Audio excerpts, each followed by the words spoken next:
as we continue this week in our sermon series, People Like Us, we take a look at Noah. And really, Noah and his story and the flood is told all over the world in all sorts of different cultures. Almost every culture has the kind of story of this worldwide flood.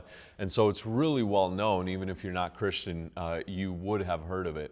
But Noah is an interesting story from the perspective of the context in which he was placed in.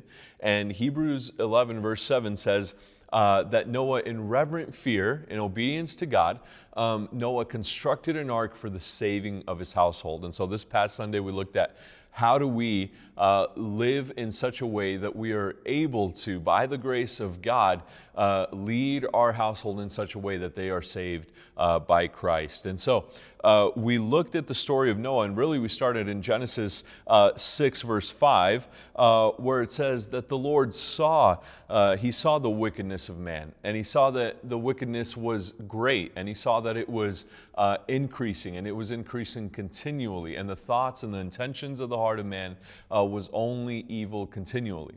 And so a couple questions for us when we look at that. How is it that our world, the world we now live in, increases in evil? Where are those areas that you and I can point to? And we talked about some on Sunday, but where are those areas that you and I can point to and we could go, okay, here's where we can just clearly see evil increasing. And then another question to ask yourself is, in your personal lives, in your circles, among your friends, what are those things, what are those sins what are those issues that you keep dealing with? What are those sins that keep recurring? And what is it that we must be aware of, or that are kind of those danger zones for us?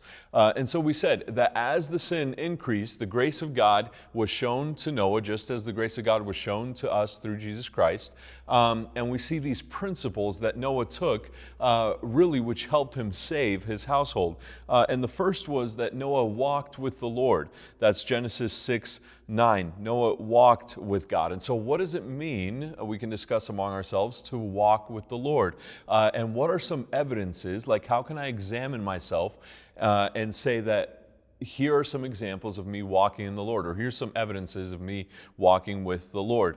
The second thing that we see is that since Noah is walking with the Lord, he's able to hear God. He has that relationship with God to where he's able to hear the Word of God. And so for us, how do we hear and how do we understand the Word of God? And not only is he walking with the Lord, not only is he able to hear the Word of God, but he's also able to obey that which God had told him.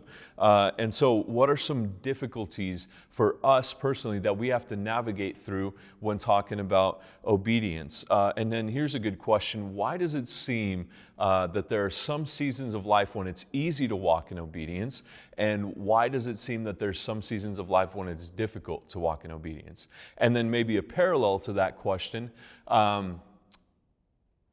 there's certain struggles that we all face, but what are those things that come naturally to us and we're able to obey? And what are the things and the commands that don't come naturally and that we aren't so easily able to obey? And I think that once you begin that discussion, you'll find that all different kinds of people have those kind of categories of where, man, it's easy to obey God in my finances. Or someone might say, it's difficult to obey God in my finances. It's easy to obey God in my relationship. It's difficult, right? And so we're all kind of different, but what is the cause of our obedience or lack thereof in our walk with God? And so how do we increase? That's kind of the last question. How do we increase in our obedience to the Word of God? So consider the life of Noah, consider the context of his life and the fact that he walked with God, he heard the Word of God, and he was able to walk in obedience. And so if you have any other questions or any kind of points of view towards the story of Noah, definitely share those and have a blessed time tonight. Thank you.